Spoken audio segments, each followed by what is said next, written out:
Bien, je voudrais vous remercier de votre accueil chaleureux. C'est pour nous un privilège d'être parmi vous ce matin, mon épouse Nicolette et moi-même, et puis deux amis de la Corse qui sont de passage dans notre région, Richard et Maggie, qui nous font l'amitié d'être là ce matin. Alors, mon épouse et moi-même, nous sommes originaires de la Guadeloupe, où nous avons exercé un ministère pastoral pendant 8 ans. Et en 2006, nous avons répondu à l'appel de l'église baptiste de Menton, où nous avons exercé le ministère pendant 8 ans. Et depuis l'année 2015, nous sommes rattachés à l'église de l'Action biblique à Nice, à Geoffredo.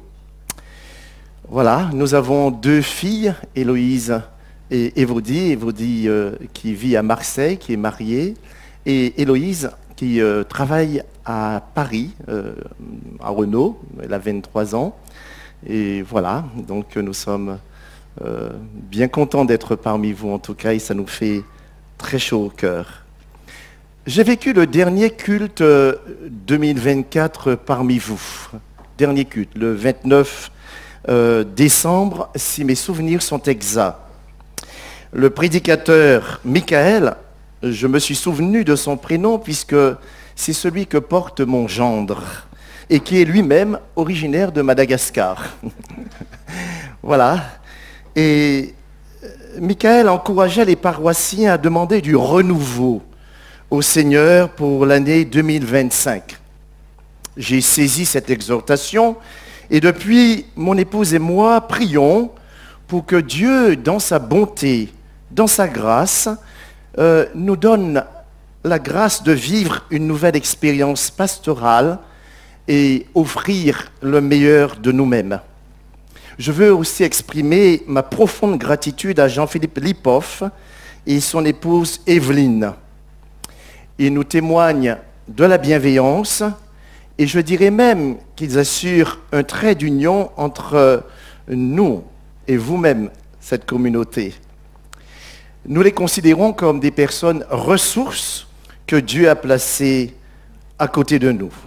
C'est d'ailleurs Jean-Philippe qui devait donner le message ce matin, mais il a gentiment accepté de me céder sa place et je lui en suis très reconnaissant. Si je ne me trompe pas, vous êtes en train d'étudier les attributs de Dieu.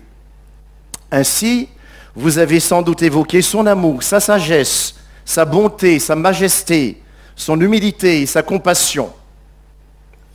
Vous avez sans doute également repéré les attributs communicables, ce que Dieu nous communique. Mais vous avez relevé éventuellement les attributs incommunicables, ce que Dieu ne peut pas nous communiquer, l'omniscience, l'omniprésence, l'omnipotence, ou encore la création, le Dieu créateur. Il y a des attributs communicables et des attributs incommunicables. Si le conseil pastoral vous a proposé ce thème sur les attributs de Dieu, c'est forcément pour vous encourager à mieux connaître Dieu, mieux l'aimer et surtout mieux le servir. En connaissant mieux Dieu, qui est-il? Nous aurons des cœurs débordants. Nous serons remplis de courage pour témoigner, mais aussi pour partager aux autres cette joie qu'il y a à connaître et à servir un tel Dieu. Dans sa prière dite sacerdotale, Jésus affirme ceci: « Or, la vie éternelle, c'est qu'ils te connaissent, toi, le seul vrai Dieu, et celui que tu as envoyé, Jésus-Christ. » Et l'apôtre Paul surenchérit en ces termes: « Mon but est de le connaître, lui, ainsi que la puissance de sa résurrection et la communion de ses souffrances, en devenant conforme à lui dans sa mort, pour parvenir, s'il est possible, à la résurrection d'entre les morts. » Philippiens chapitre 3, versets 10 et suivants. Je voudrais essayer de vous montrer comment on peut mettre en pratique les attributs communicables de Dieu dans notre vie personnelle, c'est-à-dire l'amour, la bonté, la fidélité, l'amitié, la bienveillance et la compassion. Un seul mot hébreu résume ces attributs communicables, la chesed. Et c'est l'histoire émouvante du traitement de David à l'égard de Méphibosheth qui nous servira de toile de fond. Je vous invite à lire donc avec moi 2 textes. Le premier se trouve dans le deuxième livre de Samuel, 2 Samuel chapitre 4, verset 4. Je lirai ce texte-là dans la Bible dite Bible second 21. Et le deuxième texte, ce sera encore dans le même livre de Samuel, au chapitre 9, et je lirai le texte dans la Bible dite à la colombe. Alors, lisons déjà le premier texte, ou si vous préférez, écoutons ce premier texte. Jonathan, fils de Saül, avait un fils handicapé aux 2 jambes. Il était âgé de 5 ans lorsqu'arriva de Jisraël la nouvelle de la mort de Saül et de Jonathan. Sa nourrice le prit et s'enfuit. Et comme elle se dépêchait de fuir, il tomba et resta estropié. Son nom était Méphibosheth. Le deuxième texte que je lis dans la Bible à la colombe, chapitre 9 de 2 Samuel, commence ainsi. David dit, « Reste-t-il encore quelqu'un de la famille de Saül pour que j'use de bienveillance envers lui à cause de Jonathan ?» Il y avait un serviteur de la maison de Saül nommé Tsiba, que l'on fit venir auprès de David. Le roi lui dit, « Es-tu Tsiba ?» Et il répondit, « Je le suis, moi ton serviteur. » Le roi lui dit, « N'y a-t-il plus personne de la famille de Saül pour que j'use envers lui de la bienveillance de Dieu ?» Et Tsiba répondit au roi, « Il y a encore un fils de Jonathan perclus des pieds. » Le roi lui dit, « Où est-il » Et Tsiba répondit au roi, « Il est dans la maison de Makir, fils de Amiel, à Lo-debar. » Le roi David l'envoya chercher dans la maison de Makir, fils de Amiel, à Lo-debar. Et Méphibosheth, fils de Jonathan, fils de Saül, vint auprès de David, tomba face contre terre et se prosterna. David dit, « Méphibosheth » Il répondit, « Voici ton serviteur. » David lui dit, « Sois sans crainte, pour sûr, je vais user de bienveillance envers toi à cause de ton père Jonathan. Je te rendrai toutes les terres de ton père Saül, et tu mangeras toujours à ma table. » Il se prosterna et dit, « Qu'est ton serviteur pour que tu te tournes vers un chien mort tel que moi ?» Le roi appela Tsiba, serviteur de Saül, et lui dit, « Je donne au fils de ton seigneur tout ce qui appartenait à Saül et à toute sa maison. Tu cultiveras le sol pour lui, toi, tes fils et tes serviteurs, et tu y rentreras les récoltes afin que le fils de ton serviteur, de ton seigneur, ait du pain à manger. Et Méphibosheth, fils de ton seigneur, mangera en permanence à ma table. » Or, Tsiba avait 15 fils et 20 serviteurs. Tsiba dit au roi, « Ton serviteur fera tout ce que le roi, mon seigneur, ordonne à son serviteur. » David avait dit, « Méphibosheth mangera à ma table comme l'un des fils du roi. » Méphibosheth avait un jeune fils nommé Mika, et tous ceux qui demeuraient dans la maison de Tsiba étaient serviteurs de Méphibosheth. Méphibosheth habitait à Jérusalem car il mangeait en permanence à la table du roi. Il était boiteux des 2 pieds. Que le Seigneur bénisse sa parole. Amen. Méphibosheth est l'homme pour tout a mal commencé. Celui qu'on a laissé tomber.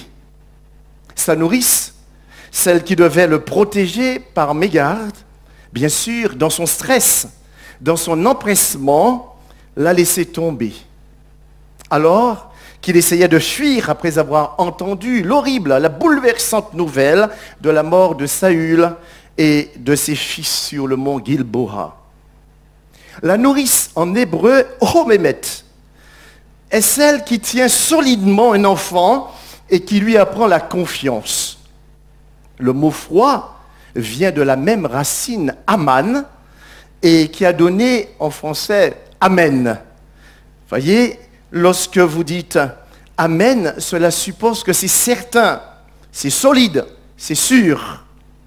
Et quand on prononce ce mot à la fin d'une prière, comme nous venons de le faire tout à l'heure, ou à la fin d'une prédication, cela suppose que l'on croit, que c'est vrai, on peut s'y fier. Quand l'hébreu utilise l'expression « je crois en Dieu », cela signifie qu'il est assez solide pour que je m'appuie sur lui. Il est le rocher des siècles. Je peux lui faire confiance en toute assurance. Et contrairement au français qui suppose une adhésion intellectuelle du sujet, l'hébreu renvoie à une expérience fondamentale d'abandon, confiant, qui s'apprend dès l'enfance. Et dans notre récit, la nourrice, victime impuissante du choc qui l'atteint, a malheureusement failli à sa tâche d'être celle qui ne laisse pas tomber. Et surtout, dans les moments difficiles. Et voilà Méphibosheth devenu handicapé des deux pieds. Il n'est pas seulement handicapé des deux pieds, mais il est aussi orphelin dès l'âge de 5 ans. Et je vous laisse imaginer la douloureuse expérience qu'il vit. Ce texte, mes bien-aimés, nous confronte d'emblée à la réalité de l'existence humaine. La vie n'est pas toujours facile. Elle n'est pas toujours un fleuve tranquille. On peut mal commencer dans la vie. On peut partir dans la vie avec un patrimoine positif, avec un capital important que nous laissent nos parents. Mais on peut aussi mal commencer. On peut commencer sa vie avec un déficit important. Tel était le cas de Méphibosheth. Étymologiquement, le mot Méphibosheth signifie en hébreu de la bouche de la honte. Ou encore, de ma bouche la honte. On pourrait penser que cet enfant n'a pas reçu le respect, l'attention et la tendresse auxquelles il a droit. De ma bouche la honte, remarquez-le, avouons-le, c'est dur à porter. C'est vrai. Méphibosheth a mal commencé dans la vie. Mais permettez-moi de vous dire que rien n'est figé. Rien n'est déterminé à l'avance. La grâce de Dieu peut faire jaillir dans la vie des choses tout à fait surprenantes, extraordinaires. La grâce de Dieu peut jaillir dans une vie qui a mal débuté. La grâce de Dieu est à la mesure de toute épreuve. Et malgré les apparences contraires, Dieu ne nous laisse jamais tomber, comme nous venons de le chanter. D'ailleurs, il dit dans sa parole, Ésaïe chapitre 49, verset 14, 16, « Si on disait, l'Éternel m'abandonne, le Seigneur m'oublie, une femme, oublie-t-elle l'enfant qu'elle allait? N'a-t-elle pas pitié du fruit de ses entrailles? Quand elle l'oublierait, moi, je ne t'oublierai point. Voici, je t'ai gravé sur mes mains. » Le récit de David et de Méphibosheth nous invite à réfléchir sur la providence de Dieu. Un mot qu'on n'utilise pas souvent dans notre société sécularisée, mais qui était largement employé, utilisé au XVIIIe, XIXe et même dans la première moitié du XXe siècle. Comment le Dieu d'amour conduit-il nos destinées individuelles? Voilà en gros ce que cela suppose. Et le canal par lequel Dieu va manifester sa providence, le canal par lequel Dieu va manifester sa bienveillance, sa bonté, sa fidélité, sa grâce, c'est l'homme selon son cœur, David, l'homme selon le cœur de Dieu. Eh bien, c'est à travers lui que Dieu va manifester sa grâce et va réhabiliter Méphibosheth. Au chapitre 9, verset 1er que nous avons lu, nous avons comme un résumé de l'engagement de David, celui qu'il avait pris à l'égard de son fils, de son ami, Jonathan, fils de Saül, roi d'Israël. Souvenez-vous que David avait conclu une alliance avec Jonathan. Et les termes de l'alliance prévoyaient aussi que David fasse du bien, épargne la descendance de Jonathan. Et David s'y était engagé fortement, solennellement. Alors c'est dans cet esprit qu'il pose cette question à ses serviteurs. Reste-t-il encore quelqu'un de la maison de Saül pour que j'agisse avec fidélité? Dans la version que j'utilise, la Nouvelle Bible Second, c'est ce terme-là qui revient. Que j'agisse avec fidélité. Dans une autre version, celle que j'ai proposée, la colombe, que j'use de bienveillance. Et dans une version en anglais, vous avez kindness, pour que j'agisse avec bonté aussi envers lui. Donc vous voyez que c'est toujours encore le même terme hébreu, chesed, qui est employé ici. Alors, on lui fait savoir que oui, il y a un fils de Jonathan qui s'appelle Méphibosheth. Et regardez quelle question que David leur pose. Où est-il? Où est-il ce Méphibosheth? Alors on apprend que Méphibosheth végète un peu comme un réfugié clandestin dans un no man's land de la frontière la plus éloignée de la capitale, Jérusalem. Il est le dernier survivant d'une dynastie déchue, ce qui est loin d'améliorer sa situation. Pourtant, son existence pourrait même constituer une menace potentielle pour le nouveau pouvoir qui s'est installé à Jérusalem et incarné par le roi David. Vous savez qu'à cette époque, le nouveau roi, même aux environs d'Israël, éliminait physiquement les opposants réels ou supposés de la dynastie antérieure. Vous voyez que les gouvernants n'ont pas attendu d'avoir lu Le Prince de Machiavel pour éliminer systématiquement leurs opposants. Si l'on ne tue pas systématiquement dans les démocraties, on veille toutefois à liquider l'héritage de son adversaire, une fois arrivé au pouvoir. En somme, la vie de Méphibosheth est suspendue au bien vouloir du roi David. Quel avenir va-t-il lui réserver? Quel sens la vie de Méphibosheth peut-elle encore avoir? L'intervention de Dieu va réussir à sauver une existence malmenée, bouleversée dès le départ. Le handicap physique de Méphibosheth semble l'écarter irrémédiablement de toute prétention au trône royal. On sait l'importance conférée à l'apparence physique dans la culture de l'époque, surtout pour un candidat au trône. Le roi Saül ne surpassait-il pas en stature tous les enfants d'Israël? David lui-même n'est-il pas décrit comme un homme agréable à regarder, ayant de beaux yeux? Ce sont des critères mis en valeur pour vraiment incarner le pouvoir. Bref, David arrive au pouvoir et on apprend que son pouvoir s'affermit. En 2 Samuel chapitre 9 verset 1er, y a-t-il encore, je le répète, un survivant de la maison de Saül pour que, retenez bien cette expression, que j'use de la bienveillance envers lui à cause de Jonathan. Vous voyez que là, il prend le contre-pied de la culture sanguinaire, de la culture sanguinaire de l'époque. Il décide de montrer la bienveillance envers le fils de Jonathan, Méphibosheth. En hébreu, je vous l'ai dit, que c'est vraiment le terme chesed qui est employé, et ce terme est chargé de sens. Ce terme suppose une alliance d'amitié, de fidélité, impliquant un devoir d'assistance et de solidarité entre deux personnes.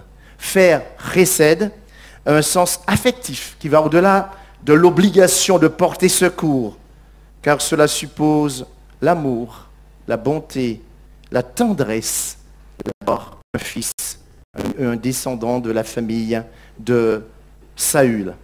Où est-il? Demande David. Où est-il? Ça, c'est important. Et on lui répond ceci: il habite chez Makir, à Lodebar.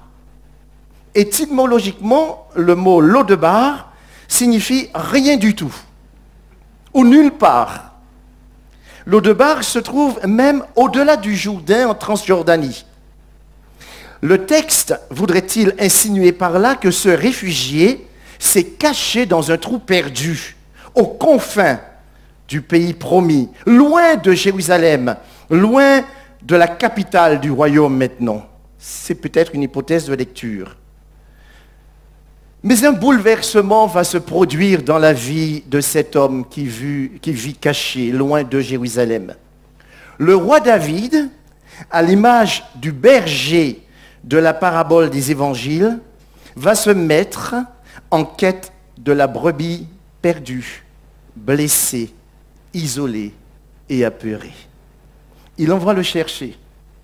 Ça, c'est tout à fait exceptionnel. Il envoie chercher l'exclu. Il envoie chercher l'exilé. Il envoie chercher le rejeté, le fils perdu de la lignée déchue. Et le texte laisse deviner la crainte qui s'est emparée de Méphibosheth lorsqu'il a comparu devant le roi David. Il était dans un tremblement, dans une peur inimaginable. Lui, l'estropié, le fils de la honte, apparaît dans toute sa vulnérabilité, dans toute sa fragilité humaine. Et David se voit de le rassurer en ces termes, verset 7. « Sois sans crainte. » Et on croirait même entendre Dieu lorsqu'il appelle les hommes à le servir. « Sois sans crainte. Je suis avec toi. Je te précède. » Et lorsque David lui dit ceci au verset 7, « Sois sans crainte, je vais user de bienveillance envers toi. Je te rendrai toutes les terres qui t'ont été confisquées, et tu mangeras toujours à ma table. » Ce sont des paroles, mes chers amis, chargées de sens, qui font nécessairement du bien à celui qui l'entend. Si quelqu'un vous dit qu'il va vous faire du bien, qu'il va user de bonté, de générosité, de bienveillance envers vous, vous serez tellement touché, tellement heureux par la capacité que l'autre a de faire du bien, de vous faire du bien. Nous aimons tous recevoir du bien, n'est-ce pas? On n'aime pas recevoir le mal de l'autre, on aime recevoir du bien.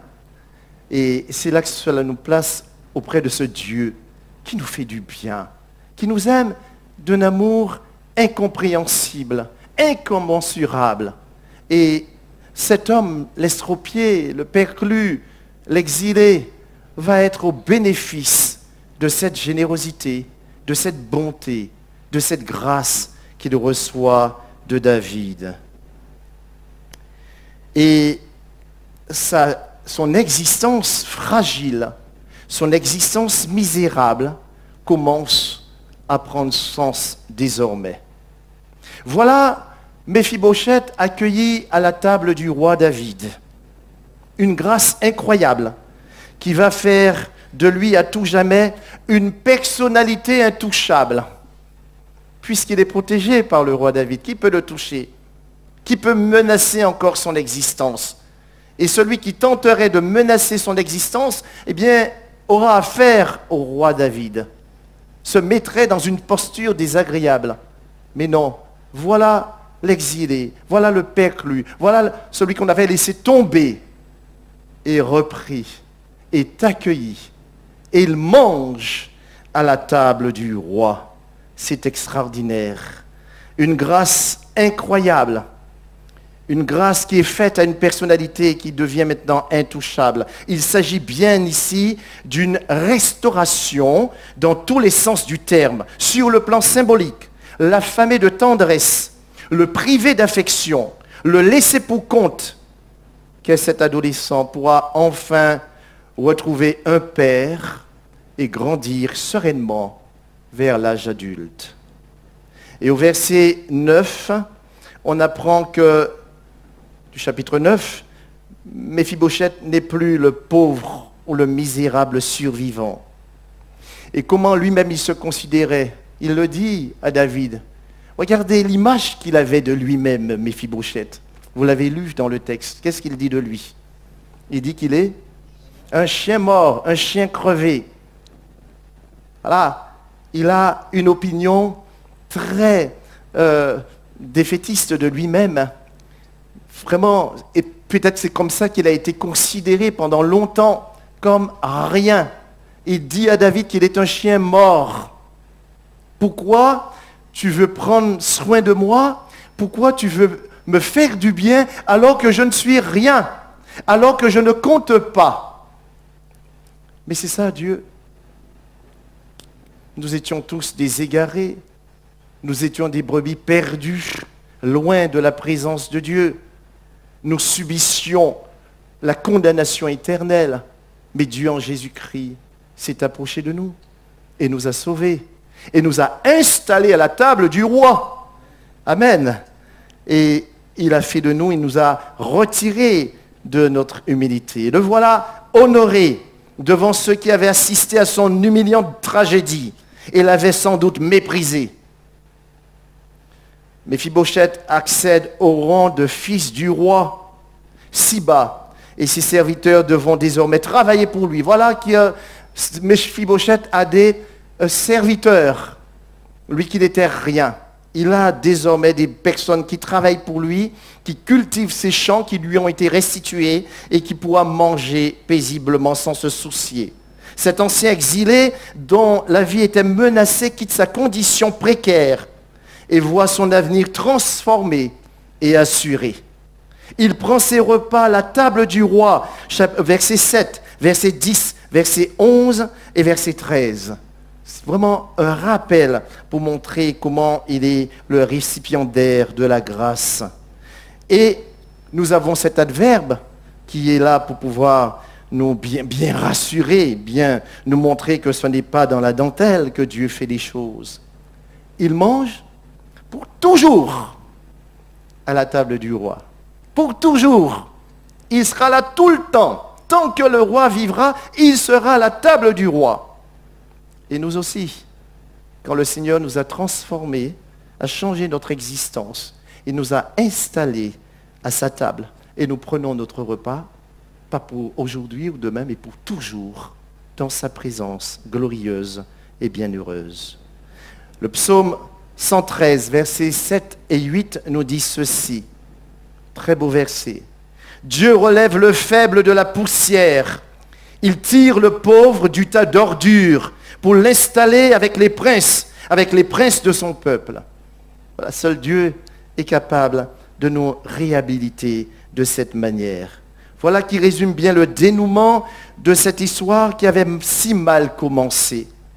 Elle se termine dans la capitale, elle se termine dans le palais royal. Lui qui vivait dans un trou éloigné de la capitale en Transjordanie, eh bien le voilà qui vit dans la capitale, mais plus est dans le palais royal. C'est Dieu qui transforme des choses, qui change des ténèbres en lumière. Celui qu'on avait exclu, exilé à la périphérie, aux confins du royaume, se retrouve tout au centre, à Jérusalem, où réside l'arche de la présence de Dieu. On peut y faire un rapprochement avec la parabole du Père rempli d'amour de Luc chapitre 15. Vous avez bien retenu que j'ai dit la parabole du Père rempli d'amour et pas la parabole du Fils prodigue. Parce que c'est le Père qui est la pièce maîtresse de cette parabole. C'est le père floué, le fils est parti. Le père qui est là, dans l'attente régulière, patiente, tout à fait. Il attend le retour du fils. Et lorsqu'il aperçoit le fils au loin, qui revient, puisqu'il a échoué dans sa vie, il a complètement échoué d'ailleurs. Et qu'est-ce qu'il fait? Il retourne. Je me lèverai et j'irai vers mon père. Et je lui dirai, c'est vrai, j'ai fait des bêtises, voilà. Tu peux même ne pas me considérer comme un fils parce que j'ai été un ingrat à tes yeux. Mais qu'est-ce que le père fait? Il n'écoute même pas le fils. Il dit, apportez-lui la plus belle robe, mettez-lui des chaussures à ses pieds, la ceinture, tuons le veau gras, mangeons, réjouissons-nous, car mon fils, qui était mort, est revenu à la vie. Et ce n'était pas au goût du fils aîné de la parabole, lui qui était resté,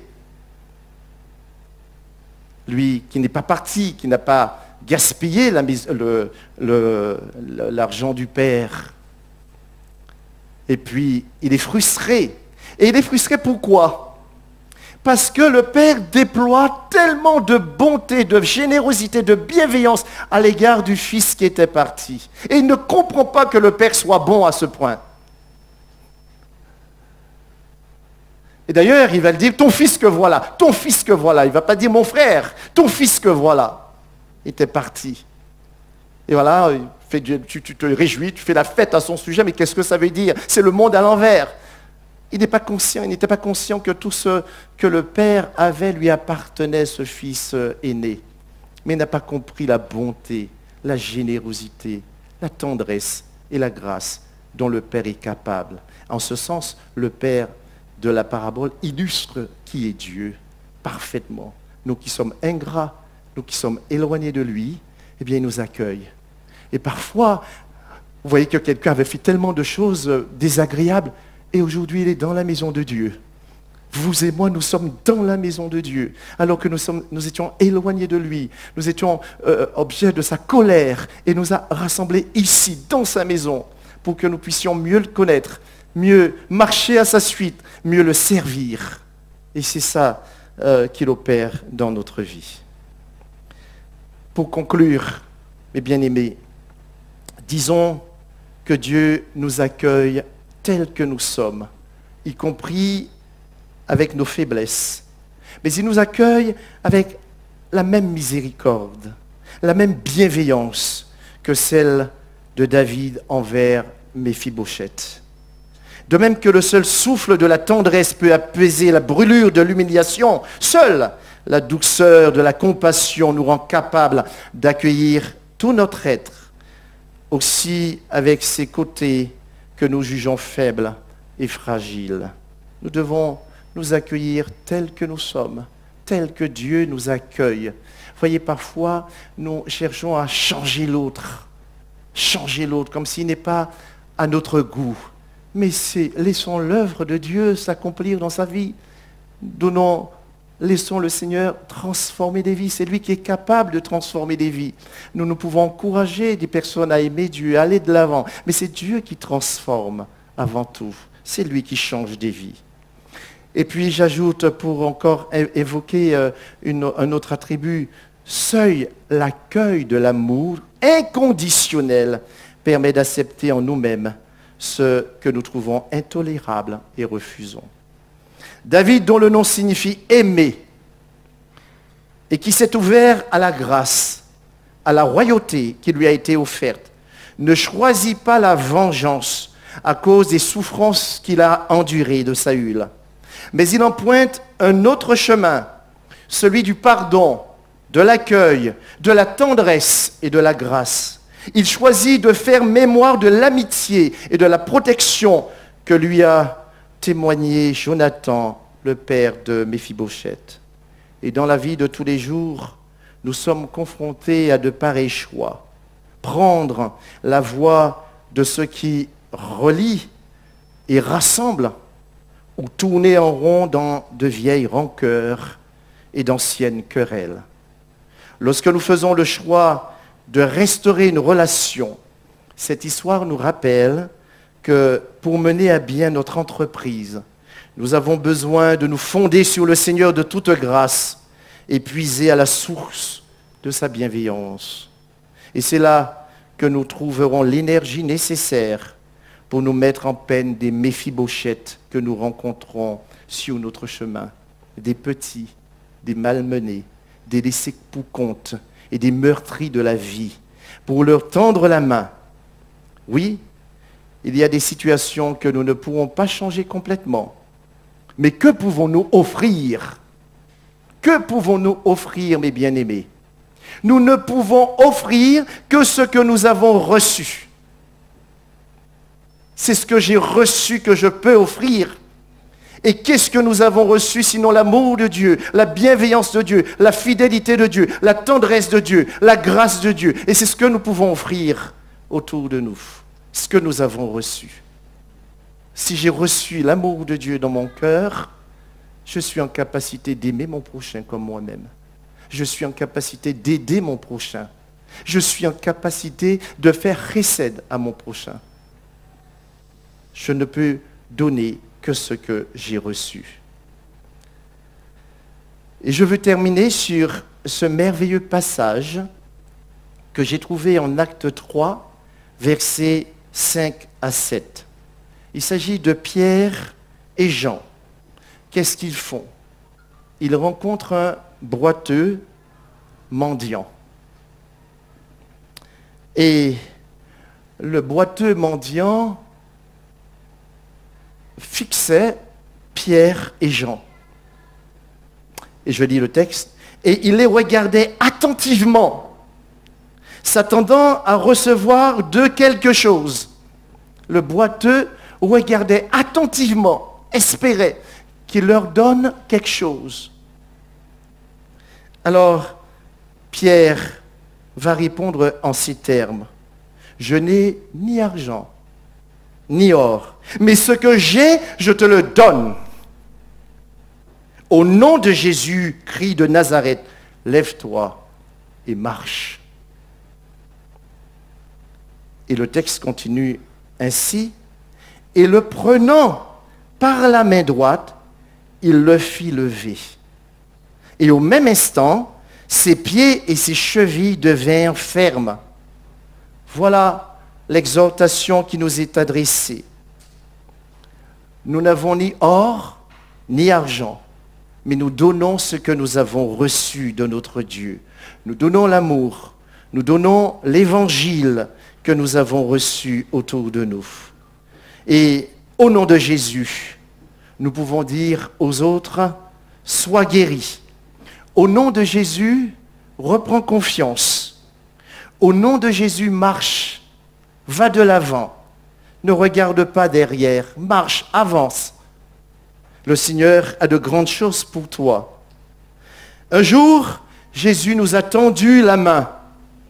Un jour, Jésus nous a restaurés. Et il nous a accueillis à la table de son Père, nous qui étions tous des Méphibosheth.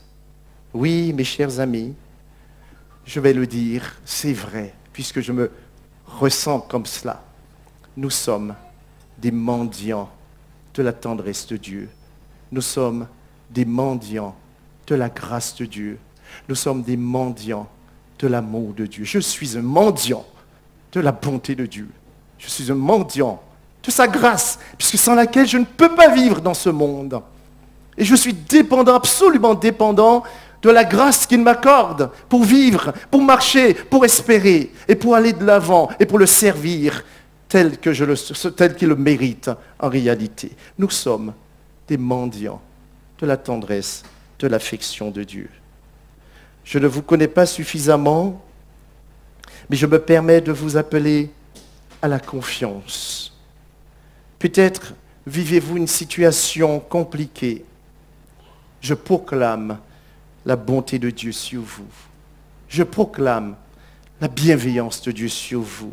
Je proclame la guérison du Seigneur sur des situations peut-être compliquées que vous pouvez vivre en ce moment. Et nous pouvons affirmer, comme le dit le psalmiste, oui, le bonheur et la grâce m'accompagneront tous les jours de ma vie et je reviendrai dans la maison du Seigneur jusqu'à la fin de mes jours. Amen. Nous voulons prendre un petit instant de recueillement et de repasser dans notre cœur ce que nous avons entendu. Et je terminerai en priant pour vous.